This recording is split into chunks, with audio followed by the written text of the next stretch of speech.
of the tank, keeping the tank between them and the enemy fire, practicing fire movement, going forward gradually. They've reached the first enemy position.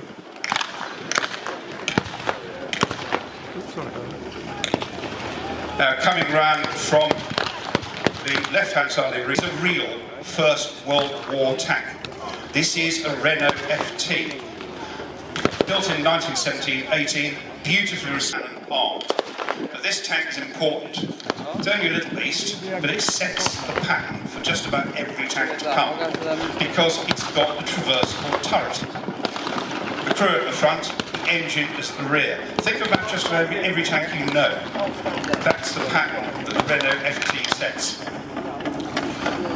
They're built in quite large numbers. They're in service for an awful long time. In fact, Renault FTs, First World War tanks, were still in service in World War II. In fact, some of them were picked up by the German army and repurposed as Reuter plans and been captured. Renault's coming forward. You can see a driver in the front there, and the gunner come tank commander.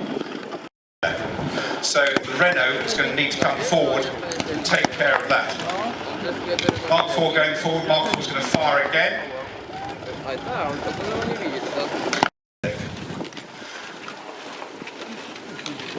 Mark 4 and the Renault FT closing in now. Enemy infantry retreating.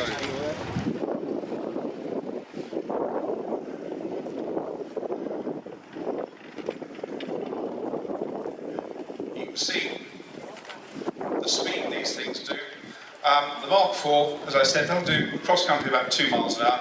The Renault's a bit quicker, about 3.5, but war is still conducted very much at walking